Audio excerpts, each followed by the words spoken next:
am actually really, really grateful for my abortion. If I had a menu of life, there's no way in hell I would choose it. But now that I've had it, I'm just really thankful. And so I want to talk about it. I want to make it normal. A lot of people have a lot of moral ambiguity about abortion. And I can say I would be right there with you had this not happened to me firsthand. So I have a lot of compassion.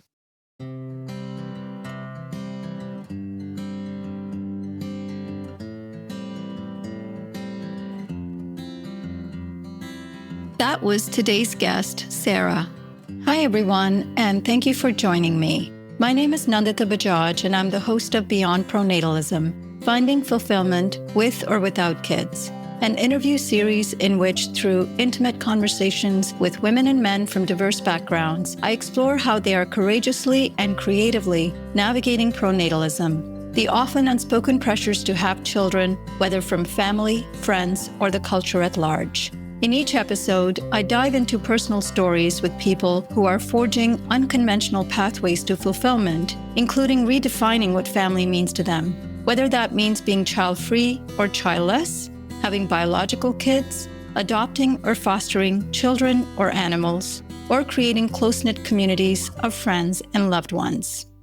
Hi, Sarah, and welcome to Beyond Pronatalism. I am so excited to have you here. Yeah, and I'm really happy to be here too. You've been a big part of my life for a while. Oh, thank you so much. And the more I've gotten to hear about your story and the way you live your life, I am constantly inspired, and I'm excited to delve into that today as well. So, as a way to introduce yourself, could you share a little bit about yourself?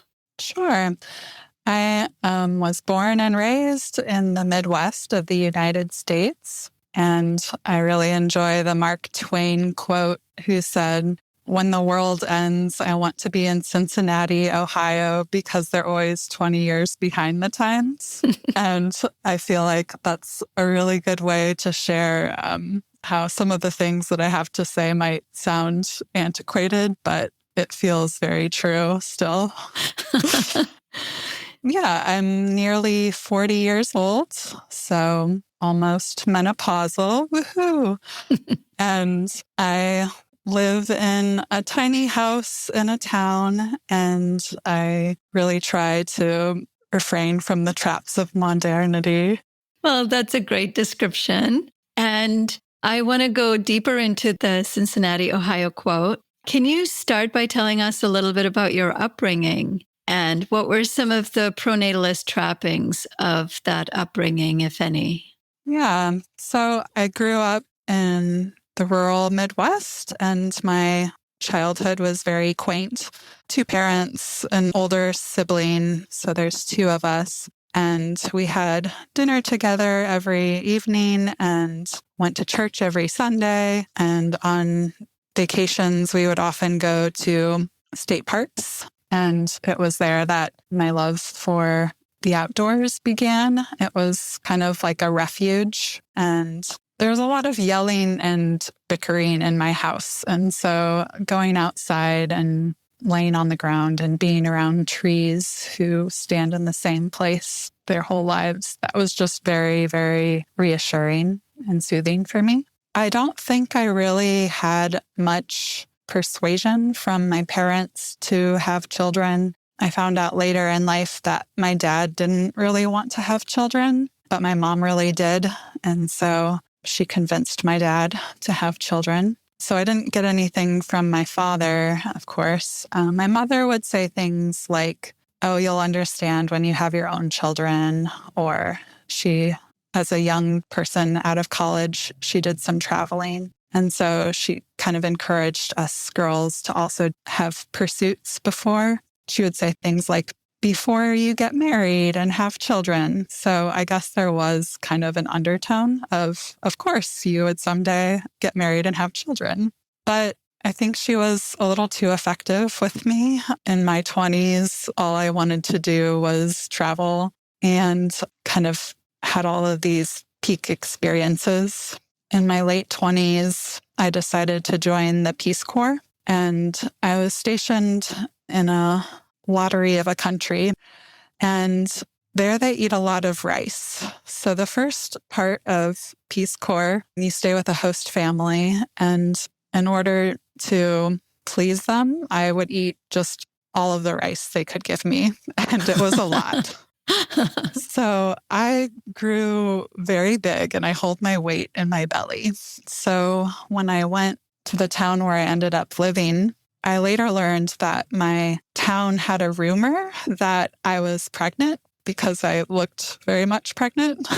But then once I was in my own place and started eating the way that I normally eat, I lost a lot of weight. So the rumor was that I had had an abortion. And so the friend that had told me this in the town that I was living, she told me about this town rumor. And I said, I would never do that. And I'm a fairly avid journaler. And so I look back and I realize that I had that conversation with my town friend 158 days before having my abortion. I was saying, I would never do that. So, yeah, for this reason, I feel like I'm a fairly good spokesperson for abortion because a lot of people have a lot of moral ambiguity about abortion. And I can say, I would be right there with you had this not happened to me firsthand. So I have a lot of compassion. And can you speak more to the moral ambiguity piece? Was that part of the upbringing that you had grown up believing that there was something morally wrong about it? Yeah, it's been about 10 years since my abortion. And since then, I've been trying to find ways to support myself because I also have compassion for who I was and the situation that I was in. A lot of Peace Corps volunteers do become pregnant because you're away from your family and you're trying to find belonging. So it's a little hard for me to recall some of the moral issues I had before I started to try and support my former self. I can't say that there was any explicit rhetoric against abortion. It was just never talked about. And so kind of one of those areas in life that are avoided. You kind of just assume that you avoid those topics because they're not okay. Right. Yes. And what was your experience like having the operation done? So I know for a lot of people, it's really an easy event for them, but I'm a chronic overthinker. And so I really had a lot of time to contemplate, and I did options counseling and different methods of deciding on whether or not to have a child.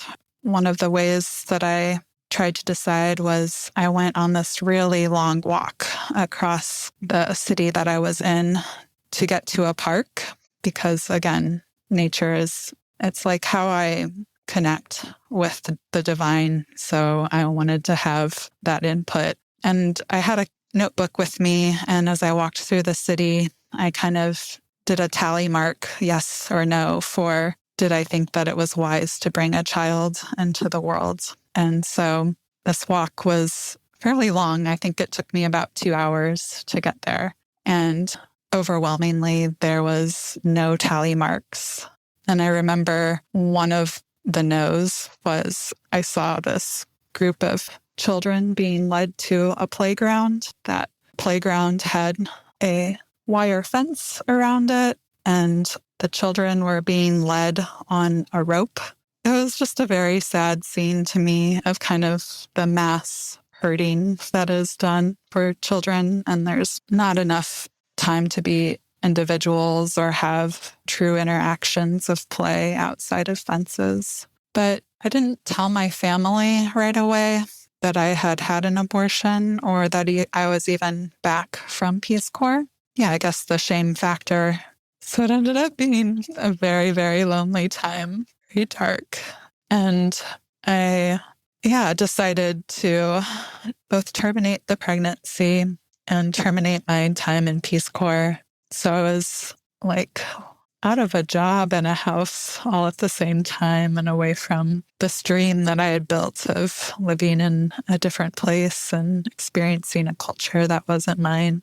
And I definitely was having some reverse culture shock being back in the United States. So I decided to hike the Appalachian Trail as a version of walk therapy. And that trail is a little over 2,000 miles. It goes from the southeast part of the United States up to the northern part near Canada. And that was really cheap therapy for me and effective because, like I said, being in nature is definitely a way that I feel connected to the larger whole. Right. Wow. Well, thanks so much for sharing all of that. And that sounds like an awfully lonely time post-abortion. You said you felt a lot of shame and you didn't tell your family about it. Did you ever tell your family about it? And also, what was it at the time that was preventing you from sharing this? Was it a fear of rejection? Yeah. Well, I'm still somewhat censored with who I share with. I've told both my parents, but I haven't told my sister. My sister has 4 children and is very focused on children and babies in particular.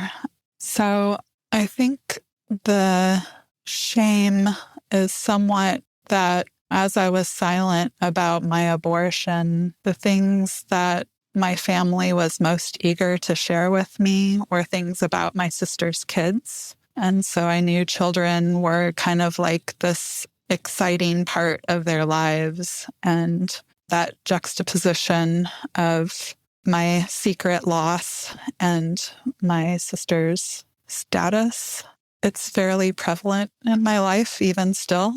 I did, for my 10-year anniversary of the abortion, I wrote a book about it. And that was extremely healing. And I only printed off copies of the book to share with people that I trusted.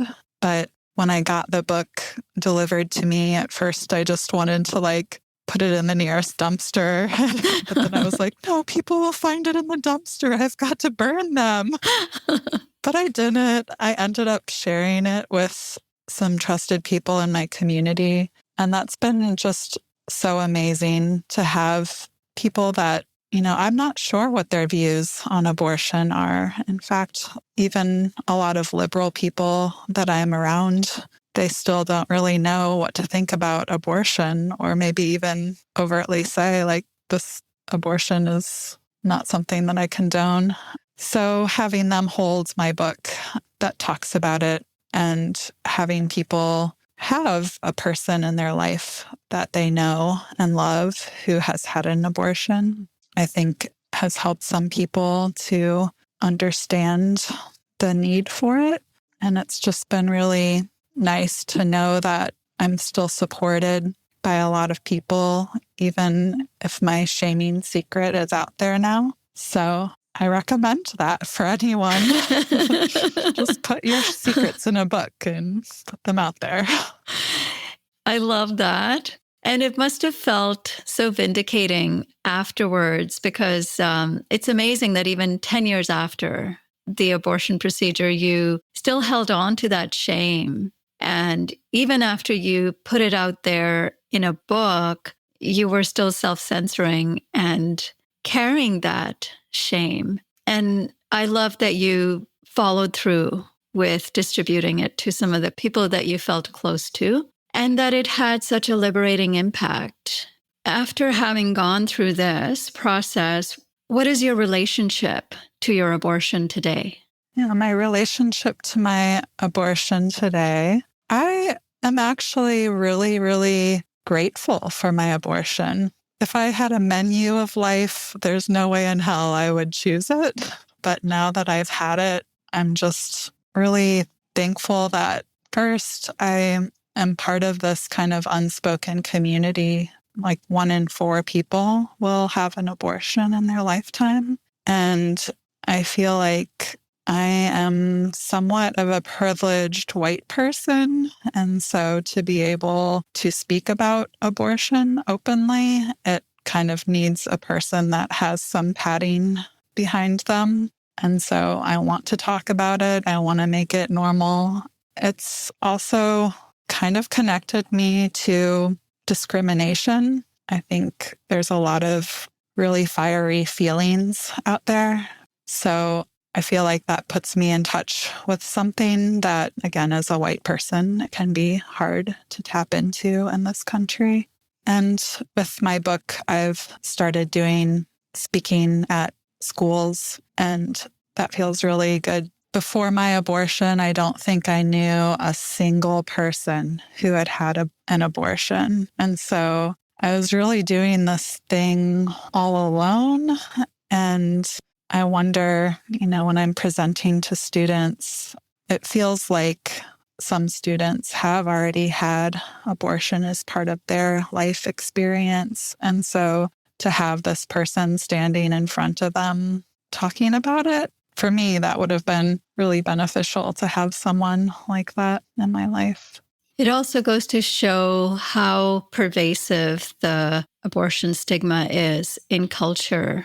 As you said, even among so many liberals, there is this subtle pro-life sentiment where people might even say that it should be avoided at all costs and, family planning is the best way to avoid it. But we know how many pregnancies are accidental. Half of all pregnancies in the world are unintended. So contraceptives fail and all sorts of reasons why abortion needs to be in the array of fertility management. And I'm so glad that you are receiving the kind of feedback you are from other people, young people who may feel so isolated as you did. And it also shows you how many people carry that burden alone, just as you did.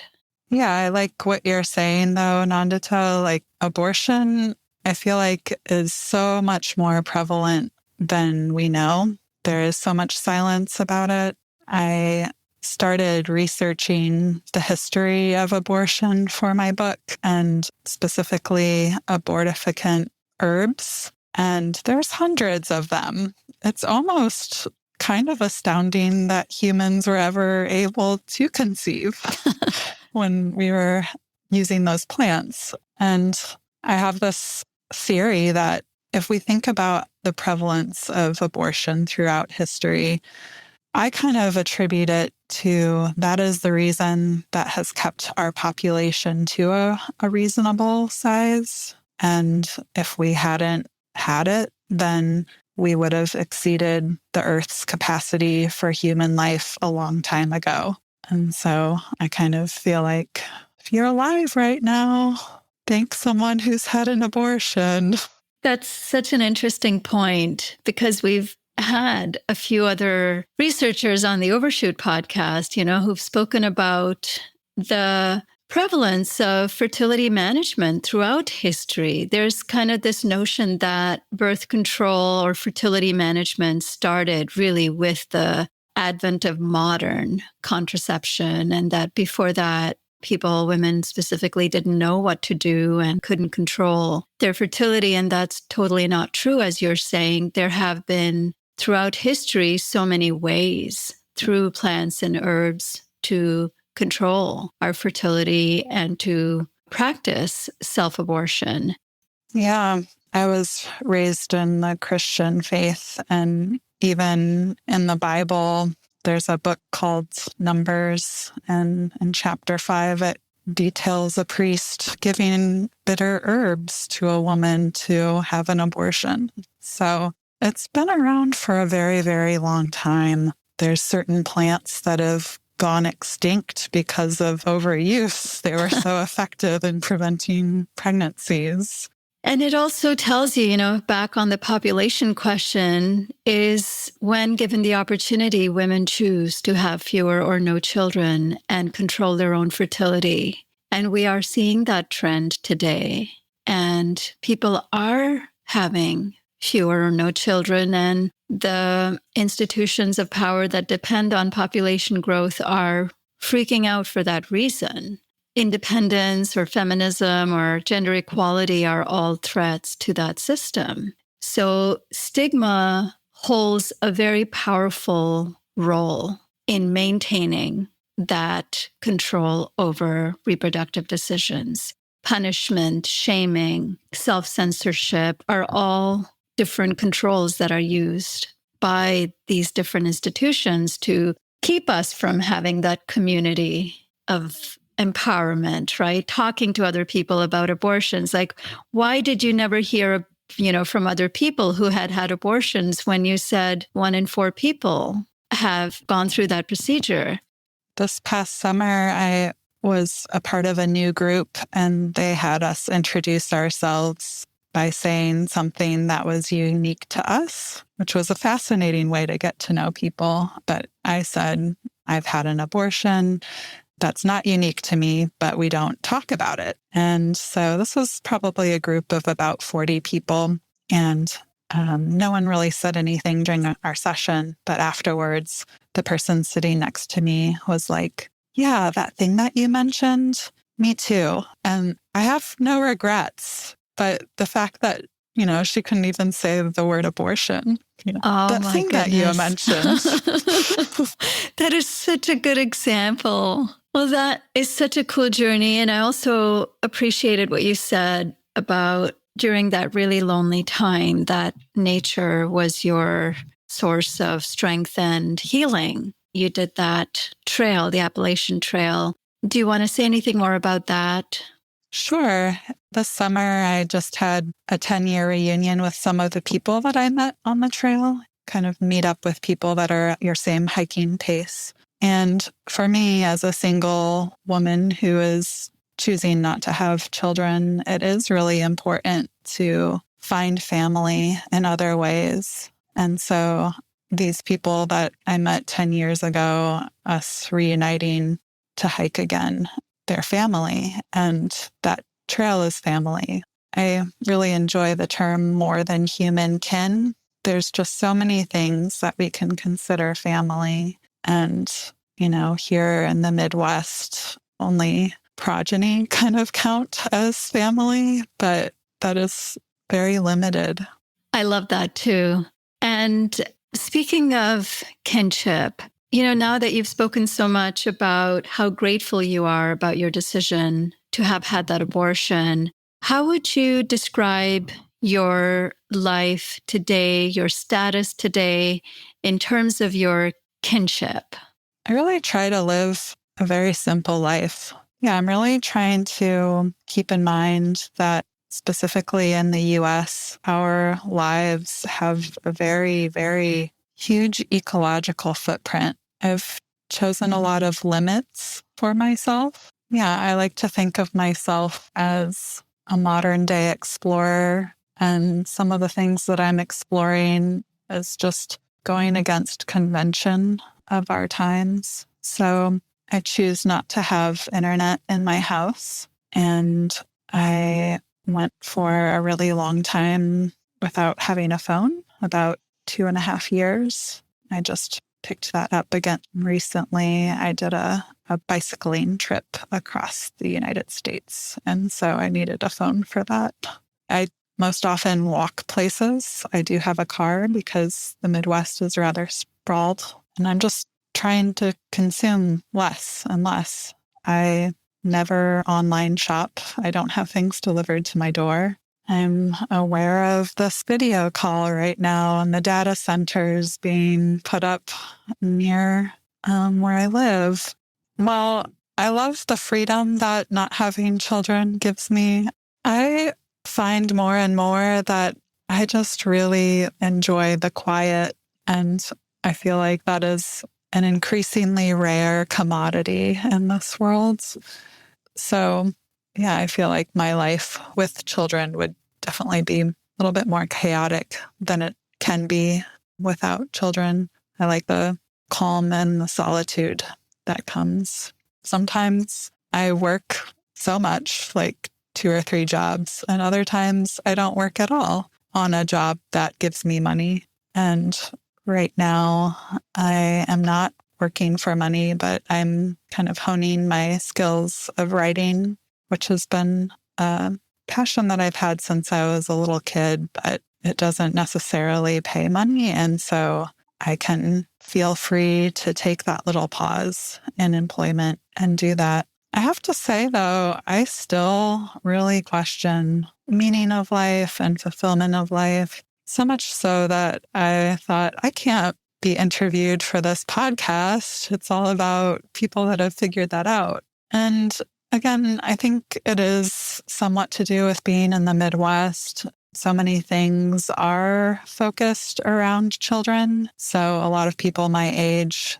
the friends that they would have would be friends of your children's children, or like those sorts of meetups on playgrounds or school dates. So even though I know that I really enjoy my life, I mean, maybe I'm just kind of constantly a seeker for meaning. And maybe that is the whole point, is to continue to seek. I really appreciate that. In fact, when we were choosing the tagline for this podcast, we didn't say found fulfillment. It's finding fulfillment. And it is a verb that is an ongoing pursuit. So I think what you're saying is true probably for most people who are on any given path where they are actively seeking for meaning or fulfillment. There is no destination. There's no arrival point. And I think that's kind of the mystery of life itself too, isn't it? Right. It's quite miraculous. Yeah, it is. And given where you are at today, I'd like to hear more about the kind of relationship you have with your family. I understand that there was a period of isolation and probably even some estrangement. Where are you at today with them, and how do you relate to them? Well, I have been open with my parents about where I'm at in life. It's been a slow process for them. I think it's hard for them. They'll never quite understand what it's like to be a not parent because they are parents themselves. And specifically in contrast to my sister that does have 4 children, I recently did something that I felt was fairly bold of myself, but it was somewhat well received. I asked my parents if they would just kind of take a tally of how much they spend on my sister's kids every year. And I asked if they would contribute that same amount to an organization that I feel passionately about. And so, to my surprise, they did. So that made me feel really good that they're starting to see my interests not just as a void, but as something that not having children can be a net positive experience as well. That's such a big step of directly or indirectly acknowledging the legitimacy of your path. And I love that if they didn't necessarily recognize it themselves, you made them recognize it. And I think the burden of that education falls on sometimes people like us who are taking these alternative paths to help bridge that gap between our families who've only known one way of living lives, and then, like yours, a lot of people find that their families' responses surprise them. Yeah, I don't blame them at all for not having that equality in the relationship, because that's just like the tradition and how they've been taught and what was valued in their family systems as well. But I'm really happy that they can start to see that there is perhaps need to have people feel valued for other things rather than children, just children. Well, Sarah, this has been such an incredible story to hear and to platform. And I'm so glad that you went into the details of what has been a challenging, but then eventually liberating experience for you. And I know how many people you have already and will continue to liberate by sharing your own personal story. This is such an important and underrepresented story within even our non-dominant life paths. Not enough people speak about abortions. And also the minimalist lifestyle that you've chosen and everything that you're doing on behalf of the planet and for the more than human kin. I really appreciate everything that you've shared today. And thanks so much for joining me today. Yeah. And I thank you so much for being who you are and being receptive for people's stories. I think we can be fairly honest and open with you. And so having this platform where people can voice some of the things that they haven't ever been able to express before in life is very freeing. And to receive those stories too as a listener is just really incredible. So thank you for all the work you're doing. Thank you so much. And I thank all of our guests for having the courage to share their stories, including you, which is what makes this podcast so meaningful. That's all for today's episode. Thank you so much for listening. Whether you'd like to share feedback about the show or a particular episode, or whether you'd like to join me on the show to share your own story, I'd love to hear from you. Check out the show notes to see how you can get in touch with me. Thank you so much again for joining me today as we collectively discover and celebrate the many different pathways to fulfillment beyond pronatalism. Beyond Pronatalism is brought to you by Population Balance, the only nonprofit organization advancing ecological and reproductive justice by confronting pronatalism. This podcast is produced and hosted by me, Nandita Bajaj, with the support of my production team, Josh Wild and Alan Ware.